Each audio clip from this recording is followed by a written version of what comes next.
कानदेश वारकरी सेवा मंडळ धुळेतर्फे ग्रंथ ज्ञानेश्वरी पारायण अखंड हरिनाम संकीर्तन सप्ताह व पुरस्कार प्रदान सोहळा संपन्न। याबाबत अधिक वृत्त असे की धुळे शहरातील Pawannagar Preeti Sudhaji high school cotton market मागे हनुमान मंदिर पवननगर या ठिकाणी येथील मंदिर परिसरात कानदेश वारकरी सेवा मंडळ धुळेच्या वतीने ग्रंथराज ज्ञानेश्वरी पारायण घेण्यात आले। अखंड हरिनाम संकीर्तन सप्ताह पार पडला, ज्यात दिनांक 16 मे 2026 पासून सुरू झालेला हा सप्ताह रविवारी 24 मे 2026 रोजी आज या सप्ताहाचा समारोप करण्यात आला। तर संपूर्ण सप्ताहभर या ठिकाणी हरिपाठ, कीर्तन, प्रवचन, भजन तसेच वारकरी संप्रदायांच्या परंपरेनुसार विविध आध्यात्मिक उपक्रम या ठिकाणी पार पडले। महाराष्ट्रासह गुजरात राज्यातील नामवंत कीर्तनकार, प्रवचनकार व वारकरी संप्रदायातील मान्यवर या ठिकाणी या सोहळ्यामध्ये सहभागी झाले। तर आज दिनांक 24 मे 2026 रोजी सायंकाळी 6 ते 9 दरम्यान वारकरी पुरस्कार वितरण सोहळा या ठिकाणी पार पडला।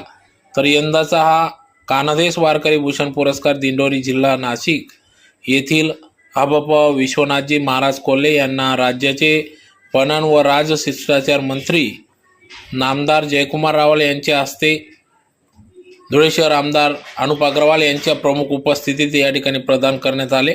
तर कार्यक्रमाचे अध्यक्ष म्हणून या ठिकाणी धुळे शहराचे आमदार अनुप अग्रवाल उपस्थित होते। तर यावेळी संत मुक्ताई जनाई महिला पुरस्कार वितरण धुळे शहराच्या महापौर मायादेवी परदेशी यांच्या हस्ते करण्यात आले। तर वारकरी क्षेत्रात उल्लेखनीय कार्य करणाऱ्या ज्येष्ठ वारकऱ्यांचा देखील यावेळी गौरव करण्यात आला।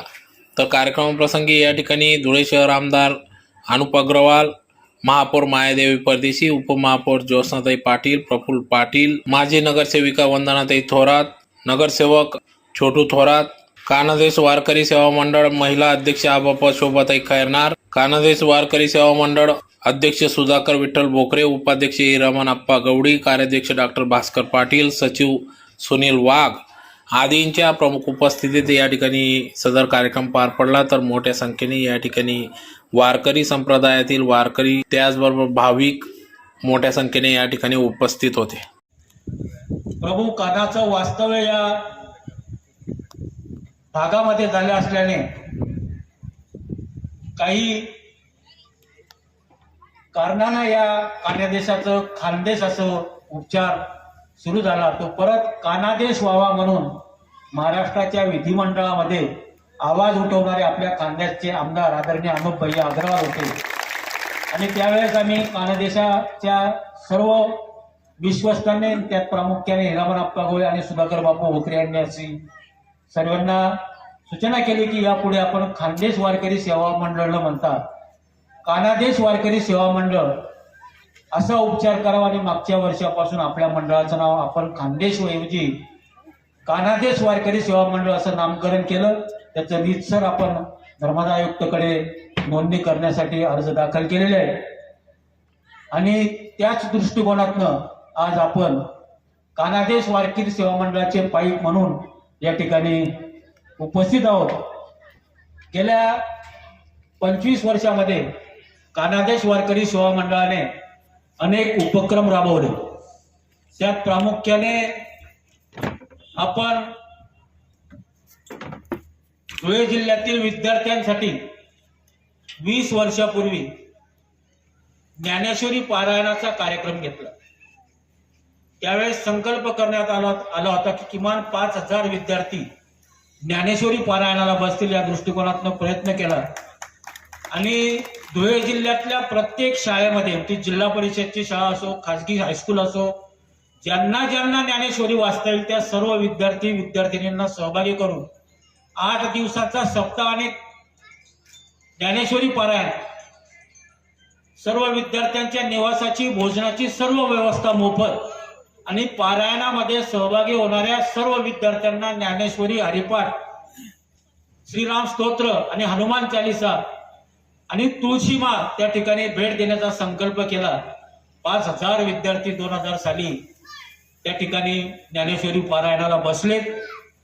काल भैयासाहेब त्या विद्यार्थी पारायणामध्ये बसलेले एक विद्यार्थी की जे आज महाराष्ट्र हे 20 वर्षापूर्वी ज्ञानेश्वरी पारायणाला बसले आणि त्यानंतर त्यांच्या जीवनात जो कायापालट झाला आज अत्यंत ब्रिजवासी म्हणून त्यांना ओळखलं जातं. मथुरा असो, वृंदावन असो, पंढरपूर असो, देहू असो, औंधे असो, महाराष्ट्र, गुजरात आणि मध्य प्रदेशातला काही भाग असो, त्या ठिकाणी प्रामुख्यानं त्यांच्या कथेसाठी किंवा कीर्तनासाठी त्यांच्याकडे अत्यंत आदरानं पाहिलं जातं. असे विद्यार्थी या कान्यदेशातल्या ज्ञानेश्वरी पारायणामध्ये त्या ठिकाणी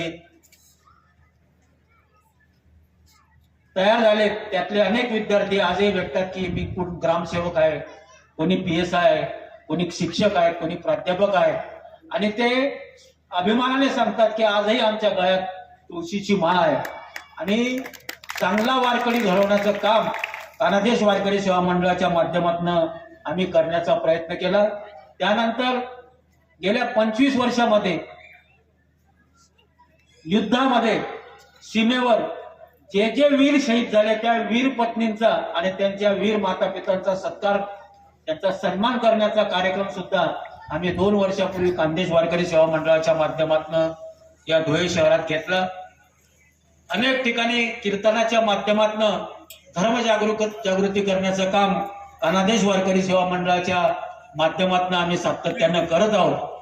भैयासाहेब, कानादेश वारकरी सेवा मंडळाचं काम करत असताना अनेक अडीअडचणींना तोंड सातत्यानं द्यावं लागतं. गेल्या 2 महिन्यापासून आपण सर्व वारकरी आहात, दररोज TV पाहतात, दररोज पेपर वाचतात. वारकरी संप्रदायावर एक प्रकारचा घाला घालण्याचा प्रयत्न काही विशिष्ट मंडळीच्या माध्यमातून महाराष्ट्रात घडत आहे, अशा पद्धतीचं वातावरण निर्माण झालं. एक बातमी आली, वारकरी संप्रदायामध्ये घुसखोरांचा सुळसुळाट झाला. त्याला काही लोकांनी प्रतिक्रिया दिल्या की या ठिकाणी धर्म सांगितला जातो, या ठिकाणी जातीवाद सांगितला जातो. आपल्या सर्वांना विनंती, मी प्रास्ताविकमध्ये कानदेश वारकरी सेवा मंडळाची भूमिका मांडतो, भाषण देत नाही. कीर्तनाच्या माध्यमातून, कथेच्या माध्यमातून त्या ठिकाणी आपण दुसऱ्या धर्मावर बोलावं का? आपल्या धर्माचंच आपण सांगू ना. ज्ञानेश्वर, तुकोबांनी, एकनाथांनी, सर्व संतांनी धर्मच आपल्याला सांगितलं आहे आणि त्या धर्माचं काम आपण समाजापुढे नेण्याच्या प्रयत्नात आहोत. आणि त्या दृष्टिकोनातनं एखाद्या कीर्तनकाराने किंवा प्रवचनकाराने समाजात चालत असलेल्या चालीविषयी किंवा धर्मावर असलेल्या संकटाविषयी काही सुतोवाच केलं तर त्याला जातीवाद ठरलं जातं. लव जिहाद, लँड जिहाद, गल्लोगल्ली आपल्या घरांवर होणारे अतिक्रमण, आपल्या मुलाबाळांना पळवून त्या ठिकाणी लव जिहाद सारखा प्रकार करणं, त्याला वाचा फोडण्याचं काम कीर्तनकारांनी केलं तर त्यामध्ये सांगितलं जातं की यांनी घुसखोरी करण्याचा प्रयत्न केला. म्हणजे एक प्रकारे या वारकऱ्यांमध्ये संभ्रम निर्माण करण्याचा जो प्रयत्न महाराष्ट्रात झाला त्याला शह देण्याचं काम कानादेश वारकरी सेवा मंडळाच्या व्यासपीठावर आम्ही सातत्यानं करणार. या ठिकाणी काही भैया राजकारणी आहेत, मी सुद्धा राजकारणात काम करतो.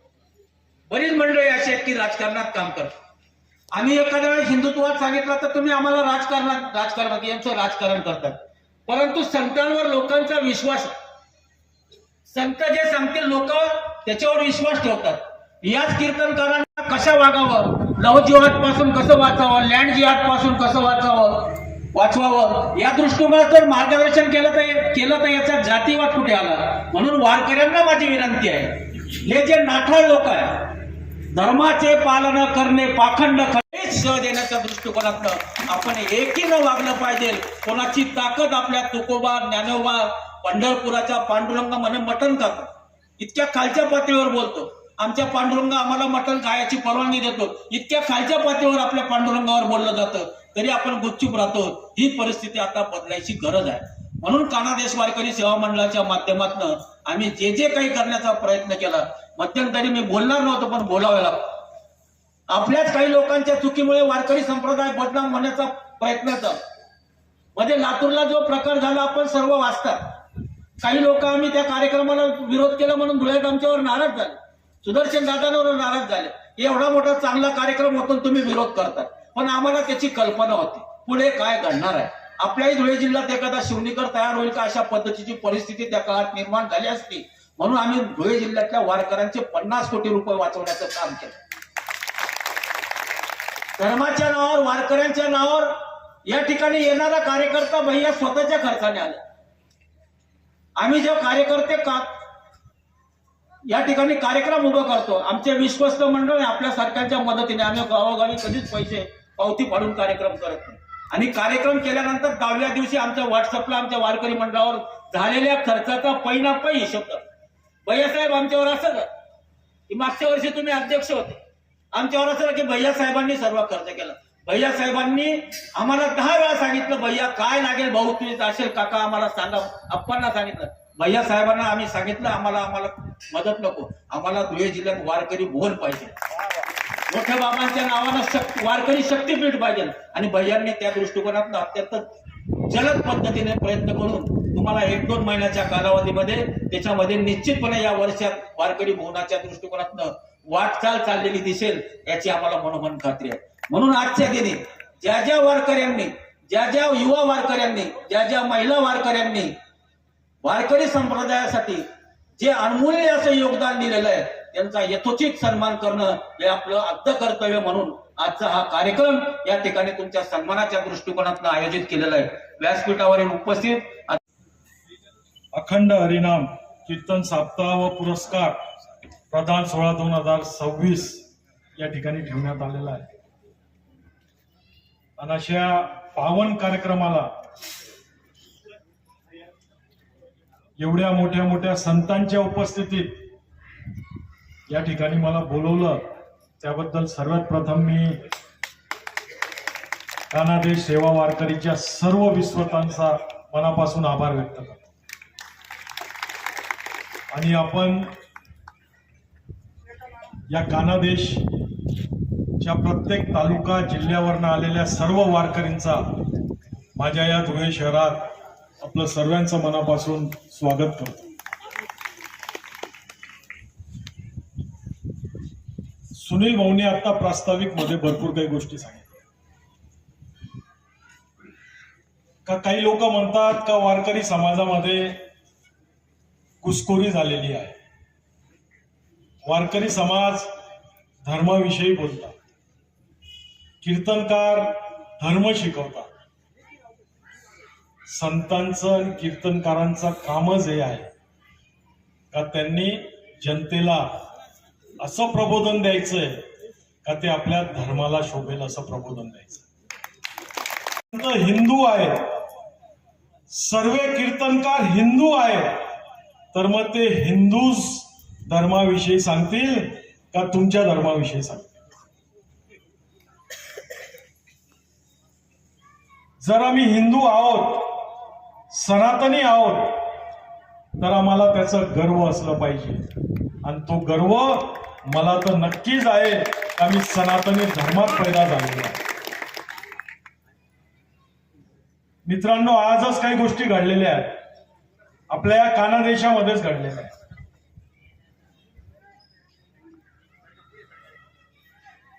बुधवारी काय बकरी ईद आहे ना, नंदुरबारून किती लोक आलेले ते चांगली संख्या. नंदुरबारच्या अक्कलकुव्या तालुक्यामध्ये 2 तासापूर्वी 150 गायी ज्या कतलीला जात होत्या त्या धरल्या गेल्या. 150 गायी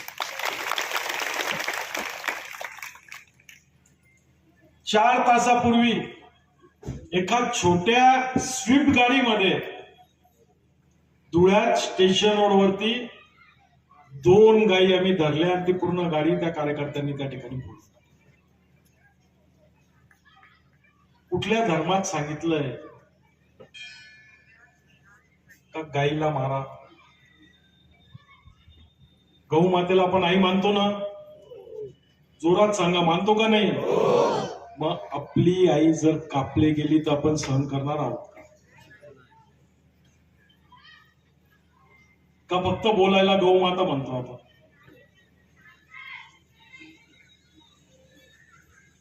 म्हणून कीर्तनकार संत असतील ते सनातन धर्म काय हे आपल्याला शिकवतात त्या ठिकाणी.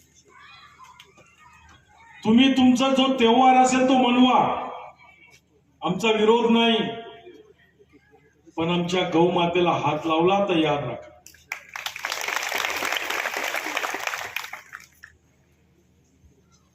लाखोच्या प्रमाणात गौमाता कापल्या जातात या दिवसांमध्ये, आणि त्या गौमातेची रक्षा करण्यासाठी कीर्तनकार संत आपल्याला प्रबोधन करत असतात. म्हणून आम्हाला गर्व आहे आमच्या कीर्तनकारांचं आणि आमच्या संतांचं, का ते आम्हाला असे प्रबोधन करत असतात. माझा परिवार फार धार्मिक परिवार आहे. दरवर्षी कुठं ना कुठं आम्ही भागवत कथा ठेवत असतो. कधी बद्रीनाथला, कधी केदारनाथला, कधी गयाला, प्रत्येक ठिकाणी आम्ही तीर्थस्थानावर कथा ठेवतो. आता 8 दिवसापूर्वी आमची कथा संपली ती ऋषिकेशला होती. 500-700 लोकांना आम्ही इथून घेऊन जातो. का? या सर्व गोष्टी का करतो आपण? का आपण वारकरी संप्रदाय विठ्ठल हरिविठ्ठल हरिविठ्ठल करतो? का करतो? कारण की आपल्या मनात कुठंतरी आस्था आहे, आपल्याला विश्वास आहे का देव या ठिकाणी उपस्थित आहे.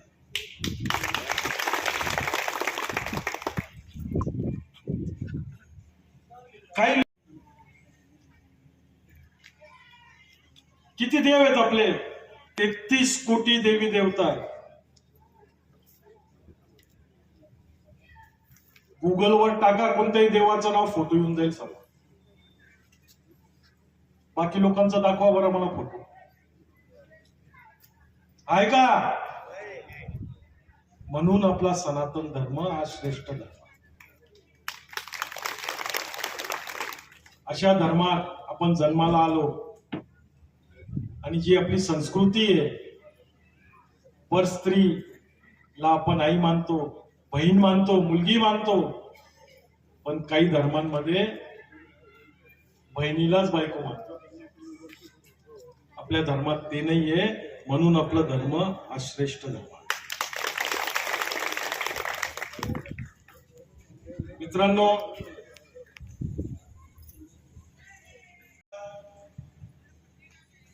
या देशाला आपली गरज आहे. मोदी साहेबांनी इतकं जीव तोडून आपल्याला सर्वांना सांगितलंय. आज पाकिस्तानमध्ये 500 रुपये लिटर डिझेल. आजूबाजूचा कुठलाही देश घ्या, कुठलाही देश घ्या, सर्वात स्वस्त जर डिझेल असेल आज सुद्धा भारतात आहे. परंतु आपलंही काही कर्तव्य आहे या देशाविषयी. आपण काही गोष्टी समजून वापरायला पाहिजे. पब्लिक ट्रान्सपोर्टचा जास्तीत जास्त उपयोग आपण केला पाहिजे. आता आम्ही या धुळे शहरात 74 पैकी आपले 50 नगरसेवक आहेत. प्रत्येकाला इलेक्ट्रिक गाडी घ्यायला लावली. दिवसातले 200 रुपये त्यांचे पेट्रोलचे वाचतील आणि सर्वांनी इलेक्ट्रिक गाडी घेतली. या छोट्या छोट्या गोष्टी केल्याने आपला भारत देश महान आणि विश्वगुरु होणार. आपल्याला मोदीजींना विश्वगुरु नाही करायचं, या देशाला विश्वगुरु करायचं, भारताला विश्वगुरु करायचं. याच्यासाठी मोदीजी धडपड करत आहे. तर माझी आपल्या सर्वांना विनंती असेल का मोदीजींच्या आव्हानाला आपण साथ द्यावी. आणि मागच्या वेळेला जेव्हा मी इथं आलो होतो तेव्हा मी सांगितलं होतं सुनील भवन त्यांना सर्वांना का वारकरी भवन साठी आपण जागा निश्चित लवकरात लवकर त्या ठिकाणी उपलब्ध करू. जागा बघायचं काम सुरू झालेलं आहे. जे धुळेकर असतील त्यांना माहिती असेल, पत्रकार भवन जिथं आहे त्याच्या मागच्या साईडला एक जागा आम्ही शोधून काढलेली जिच्यावर सरकार असं नाव आहे, आणि ती जागा आपण वारकरी भवनासाठी त्या ठिकाणी जागा मिळाल्याबरोबर भवन सुद्धा बांधण्याची जबाबदारी मी घेतली. ते सुद्धा आम्ही बांधू, लोकसभागातून बांधू, काही आमदार निधीमधनं बांधू, अनेको अशा गोष्टी त्या माध्यमातून आपण ते वारकरी भवन त्या ठिकाणी बांधू. आणि सुनील भाऊ नक्कीच त्या वारकरी भवनला मोठे बाबांचंच नाव असेल. या ठिकाणी मायादेवी परदेशी,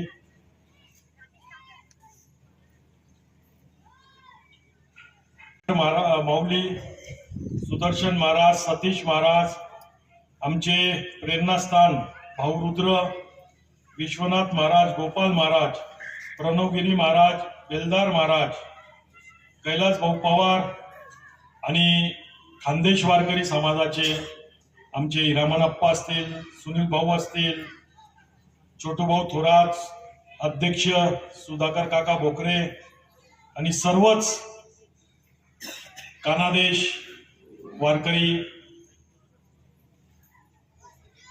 सेवा मंडळाचे सर्वच कार्यकर्ते यांनी या ठिकाणी मला बोलून जो मान दिला, सन्मान दिला, त्याबद्दल त्यांचा मनापासून आभार व्यक्त करतो. आणि उद्या सोमवार असल्या कारणाने मला मुंबईला जायचं आहे.